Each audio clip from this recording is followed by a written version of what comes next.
Now, for introduction, I want you to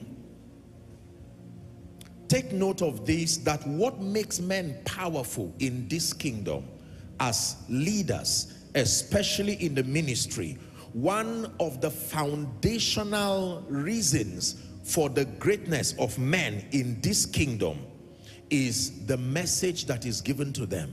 Listen carefully.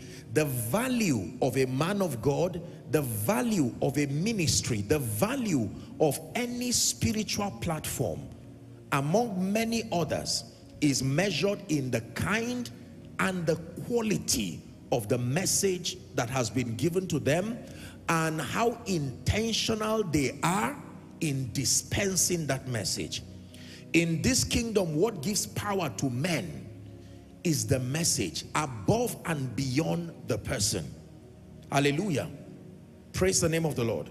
I wrote down here, and I want you to listen and then write. Every attack, every spiritual attack on a man of God, on a ministry, or on any vision is ultimately an attempt to silence the message.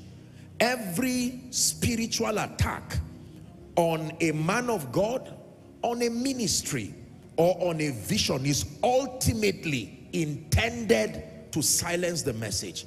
This is what Satan is about. When Satan attacks people, he does not just attack them for themselves. He attacks them so that he brings them to a point where their message is not heard. Watch this now. The attack of Satan with respect to ministries or men of God is twofold. Number one, the first attack is on the character of the individual. Why is the character very important? Because the character is what gives credence and believability to your message. Are we together? Before people believe what you are saying, they want to believe in you. So when the devil attacks your character, look up please. When the devil attacks your character, what he ultimately seeks to do is to bring you to a point where you are not of credence before the people, and therefore whatever comes out of you, they do not pay attention to it. So the first attack of Satan is usually the character of the man of God. And when he goes that route, the second route is the quality of the message.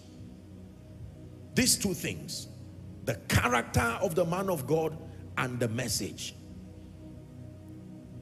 But ultimately the attempt is to silence the message. Let's look at two scriptures to buttress on that point very quickly. Acts chapter 4 and verse 15. This was after the man at Gate Beautiful had been healed. We're reading to 18 very quickly, then we'll go to verse 5. It says, but when they had commanded, when Peter now was called into the council, they had commanded them to go aside out of the council. They conferred among themselves, saying, what shall we do to this man? For indeed a notable miracle had been done by them, is manifest to all them that dwell in Jerusalem, and we cannot deny it. 17, watch this now. But that it spread no further among the people, let us straitly threaten them that they speak henceforth no more to no man in this name. So the problem was their speaking. There was something about their message and the power and the transformation it was producing. Verse 18. And they called them and commanded them not to speak at all or teach in the name of Jesus. That was the warning. That was all Satan was about. Now let's go to chapter 5 and begin our reading from verse 27. 5 and 27. 5 and 27, not 19, 27. Yes, 5:27. And when they had brought them, one more time they appeared before the Jerusalem council and set them before the council. The high priest asked them, 28, saying, did we not straitly command you that you should not teach in this name? And behold, ye have filled Jerusalem with your doctrine. Other versions will say with your message, and intend to bring this man's blood upon our heads. The message is powerful because among many things that the message does is to give the people a new orientation. It structures their understanding to begin to see God and to see life from a more superior standpoint.